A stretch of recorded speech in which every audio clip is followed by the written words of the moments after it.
महत्त्वाची बातमी आहे। दीनानाथ मंगेशकर रुग्णालयाविरोधात शिंदेंची सेना आता आक्रमक झालेली आहे। रुग्णालयासमोर शिंदेंच्या शिवसेनेचं तिरडी आंदोलन करण्यात येत आहे। तर विविध पक्ष आणि संघटनांकडून आधी रोष व्यक्त करण्यात आलेला आहे। दरम्यान आता शिंदेंच्या शिवसेनेकडून देखील तिरडी आंदोलन करण्यात येत आहे। ही दृश्य आपण पाहतोय।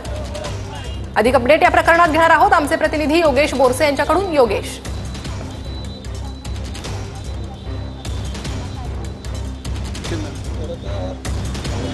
पहिलीच घटना नाहीये, पण या ठिकाणी आपण पाहू शकतो दीनानाथ मंगेशकर रुग्णालयाच्या बाहेर शिवसेनेच्या एकनाथ शिंदे गटाकडून तिरडी आंदोलन या ठिकाणी केले जात आहे।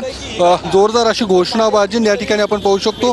नोटा देखील आणल्या गेलेल्या आहेत आणि या ठिकाणी प्रशासनाकडून ज्यावेळी निवेदन स्वीकारण्यात आलं त्यावेळी देखील पैसे उडवण्यात आलेले, त्यांच्या अंगावरती पैसे फेकण्यात आलेले आहेत आणि आपण पाहू शकतो आक्रमकपणे या ठिकाणी आंदोलन सुरू आहे आणि दीनानाथ मंगेशकर रुग्णालय प्रशासनाचा निषेध देखील या ठिकाणी करण्यात आलेला आहे।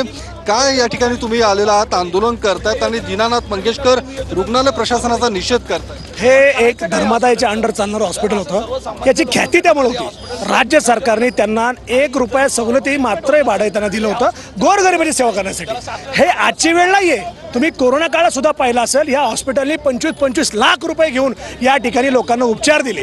जे लोक पेशंटचे भरू शकत नाही त्या लोकांनी कोंडून ठेवलं। असे बरेचसे आंदोलन या ठिकाणी झालेत। काल परवा तुम्ही पाहिलं असेल तर माझ्याकडे एक पत्र आहे, 10 लाख